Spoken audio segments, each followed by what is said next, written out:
So, the application of interiorism, the application of all of these modalities can actually be the most difficult and confusing part. It's confusing for people who are just starting out in this, of which we have some. And again, the majority of our watchers and the majority of people who follow this channel are now PhD, masters or PhD level at manifestation, at studying mysticism, at actually going into the world and creating out of nothing.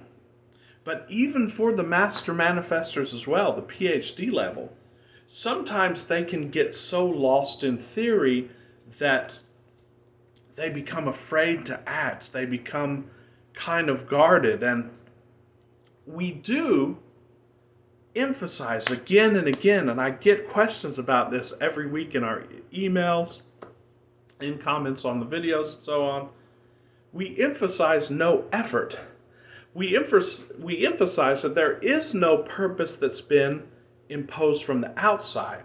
And actually, that in itself can be scary for a lot of people, because I'm not now looking for an outside God for purpose. Of course, there absolutely is a God, but he's not something that's outside of you. And we've had many, many videos discussing this. So therefore, there's no purpose that is outside of you. Many people actually use manifesting, and they use the mystical aspects to force themselves to do nothing. I'm going to talk about that just a little bit.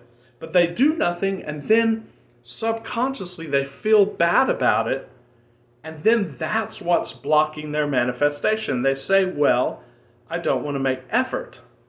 And they confuse the lack of effort, actual effort, with whether or not you take physical actions or even thought or emotional actions.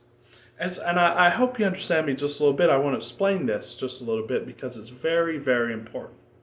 You know, Abraham Hicks says, and I believe Alan Watts, the great spiritual philosopher, also talks about this a lot. Remember, doing nothing is doing something. You're always doing something. These are just words, and they're very limited. And of course, we use words to communicate and convey concepts, but you have to actually practice these things to understand them. And interiorism is actually like anything else. In order to be any good at it, you have to practice it. That may sound like it contradicts the immediate aspect of it. There is an immediate aspect of it outside of time to where you're natural at this, you're immediately and now the master. But when you go back to the game, and we all came in here to play the game, then the laws of practice and so on take effect. Now, you can practice at something else that's going to take you a lot more time and effort, or you can practice being good at interiorism, which is going to get you speedy, in many cases, almost instantaneous results, and they're going to be results without emotional heartache. But what a lot of people do is say, well, I'm an interiorist. So, for example, there's something that I could be doing to get a promotion at work, but I really don't like my job that much, and Javier says I don't need to make effort. So they force themselves not to do anything. Now, when you go back to Abraham Hicks and you look at the emotional scale, you will see that feeling better gets you on the vibrational resonance of what you want. Feeling worse gets you off the vibrational resonance of what you want. But because so much of us, or so many of us rather, have come into this game and mixed it all up with not having the manual, without having the recipe, if you will, our options are now usually, and this is for a short time, until you actually start taking the principles of interiorism to heart, we are faced with simply options that are a little bit worse or much worse. So for example, I can quit my job and that's pretty bad, or I could go to work and that's really bad too. I don't like it. So you have to look for the thing that's least bad. And this is because again, I told you in the last video, if you could just break your connection to the quote-unquote manifested world and live most of the time in the inner world, what you'll see is you can very easily weave between those worlds. But we're so connected to this film roll, we're so connected to the phenomenal world that we're trying to struggle against it. And of course, as we know, struggle, you're automatically in the multiplicity, you're in the duality, and then you're sort of struggling against a pendulum, as Vadim Zeland talks about, and therefore you're going to lose every time. You're going to lose if you try to struggle against the world. You're going to lose if you try to struggle against your mind, and you're going to lose if you try to struggle against the pendulum. Now, I'm again talking about in the physical reality. If you can find a way not to care about the physical reality, and this is basically what this channel is about, and not to look for results on the outer, then the paradox is you're going to get results on the outer very much more quickly, but you're not focused on the outer and you really don't care about the outer. There's a really good book with a lot of good points in it. Of course, we don't agree with everything. It's called The Subtle Art of Not Giving an F. And you really have to train yourself to not give an F. And you can do that in some moments, and it's practice, and you can get there very quickly. But in the beginning, there are going to be things that you have to tend to on the film roll. That's basically what this video is about. You see, there is the greater you, which is God, and then there's this limited me, which could be classified as your conscious mind, but it's your conscious mind that doesn't know about the greater you. So you're here and you think your conscious mind is you, and that's very limited. It can't do very much. It's faced with this world that it cannot change in a very meaningful way. So what you have to do is you have to find a workaround. You have to find a trick.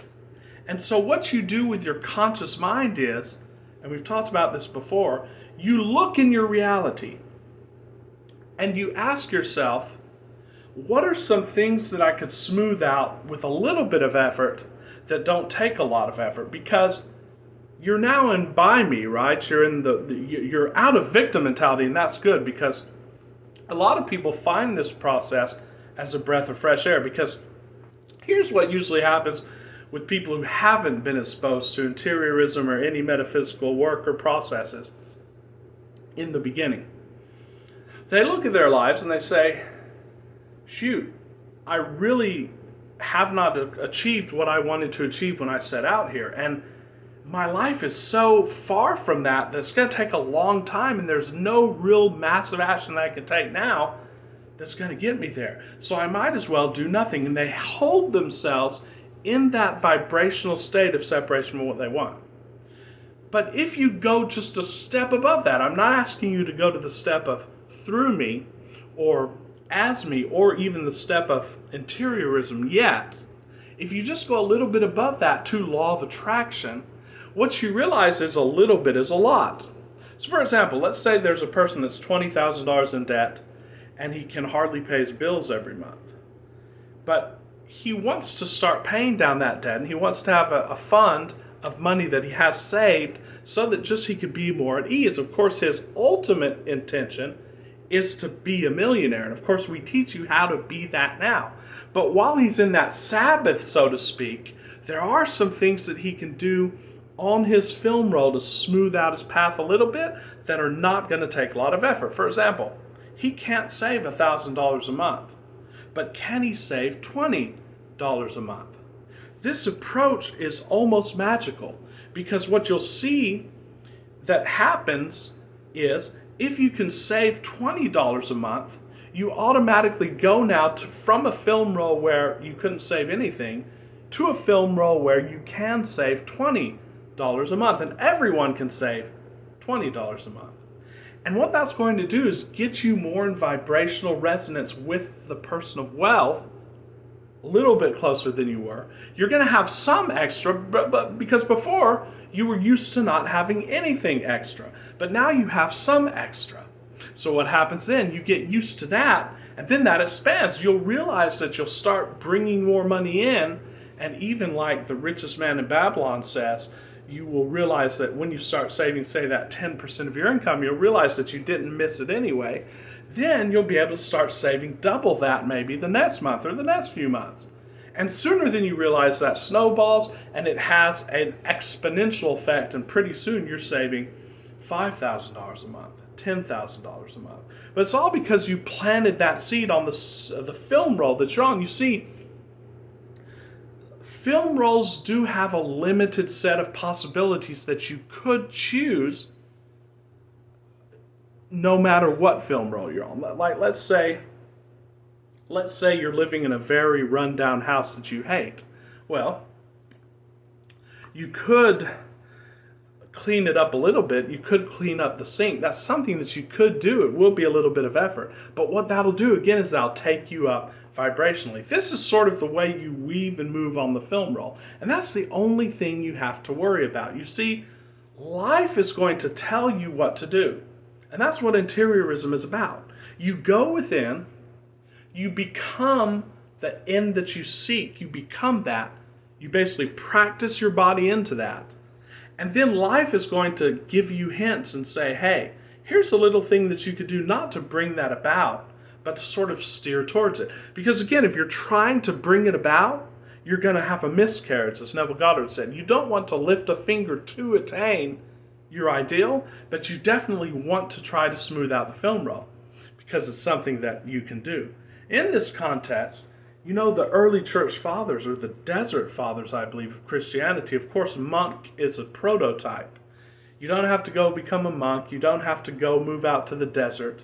You don't have to become an anchorite. These are all symbols of this. But these are symbols of every man. And if you go within as a monk, as a hermit, the early fathers used to say, don't worry about trying to learn. Everything you need to learn will be taught to you in your cell. And from context of us, everything that you learn will be taught to you by simply going out and hitting up against life, guys. When you go to work, you get hit up against life. And in that, you refine yourself, you mature yourself, and you figure out the refinement of what you want. Then you can focus on that, guys. It's part of maturation. It's part of deepening in presence and deepening in interiorism. And I just wanted to go into one more aspect of this, like we were talking about in the beginning. Some people, even PhD, even people like me, guys, and people who've been doing this for a long time, sometimes, subconsciously, they're afraid of taking action because they say, I'll screw it up, right? Well, Neville said I can't lift a finger. Neville said I can't make effort. So let's say a person wants to go into a business. Well, then he says, well, I'm not going to do anything. And that's fine, because as Lester Levinson said about the woman who wanted to become a millionaire, he said if she padlocked herself in a room, she would get to it. Somehow life would bring that $1 million to her, and that's true. But if you want to do something, but you're afraid to do it, then there's a conflict. And the exercise of surrender, the exercise of the Sedona method, the exercise of observing and releasing your feelings are going to help with that a lot. But what I say is, take action. Go out and take action, but take it with no preference to the outcome. Bashar talks about this. So if you want to start a business, go out and figure out what it is you like to do. If you like cooking, go do that. Go out. And very often you'll gather valuable information. You may not succeed, and so on and so forth. But go out and take that action. And by taking that step, you're putting yourself in the vibrational resonance of the ultimate intention, which is you now. But also, guys, what you're doing is, here's what you're really doing. You're telling the universe, I don't care. I don't give a darn, because I already know that I have this. I don't give an F. So I'm going to go out and do what I want. I'm going to go out and have fun. I'm going to go out and make plans. I'm going to make goals. I'm going to try to achieve them. You know why? Because before, I was making goals and trying to achieve them with fear of failure, because I thought I couldn't do it and I thought I wasn't good enough. Then after learning this material, I relaxed, right? I chilled out. And then I said I don't have to do anything, but that was pretty boring. And now I'm going out and I'm doing excellent work. Why? Not to attain anything, but just to have fun in the moment and to see what I can do in the moment. And I promise you guys, This is going to be the next level of your manifesting. This is going to be the next level of your living free. And this is how you're going to attain everything that you want, because you can't screw it up, guys. Life will give you what you have intended because it's already yours, and so therefore the world has to show it to you. So God's got that. All you need to do is go out and have fun. If you want to do something, do it. And you know what? If you feel bad doing it, if you feel really bad, you can stop doing it. You say, you know what? I'm tired of doing that now. And that is the way, guys, that you're going to hold yourself in vibrational resonance without trying, without making effort, to get everything that you've ever desired. There will be periods of that, guys. There will be periods of effort, and then there will be periods of going back to the mountain, like in the biblical stories. Jesus went to the mountain, right? So there will be periods of mingling with people and doing business and establishing things. There will be periods of withdrawal contemplation. It's all a part of this delicious path called life. But you're not waiting on a higher power, guys. You're not waiting on anything, because God said, I gave it to you. You are the one. It's in your hands. Not only what you want, not only your intention that you get into that and you have it now, but also the fun way that the world's going to deliver that to you, the path that you're going to take. It's all yours. It's all within your hands. So get out there, get busy, have fun, and when you get tired, come back within. It's all a whoop and a wharf. It's all a give and a take. It's all yin and yang, because there's no duality, guys. So as we know that we're all in a unity, nothing is different really from anything else in essence, because it's non-duality. So work is not different from non-work. Effort's not different from non-effort. And work is not different from rest. And it all goes back to this Zen saying. I remember the Zen master said, first, trees were trees and mountains were mountains. Then when I went into Zen, trees were just this extraordinary thing. Mountains were just this extraordinary majesty. But then when I matured and deepened in Zen, trees became trees and mountains became mountains. And then I will add in there from Javier's own wisdom, that's because I learned the subtle art of not giving an F, and so I didn't care about the outcome, so I could then just enjoy what's before me. So now work is enjoyable, guys. Rest is enjoyable. I'm not trying to do something to get somewhere. I'm just joyfully going out there and saying, you know what? I'm going to do this. We're going to see what happens. And life becomes an experiment. It's what we talked about in the beginning of the channel. So guys, thanks for watching. If you enjoy our videos, please do subscribe to the channel, like the videos, and if you'd like to work with me in consulting, I am opening myself to a very small cadre of, like I said, experienced manifestors, people who are masters and PhDs in this, and want to take this to the next level. So, till very soon, guys, this is Javier with Real Javier Novoa bidding you a very good weekend.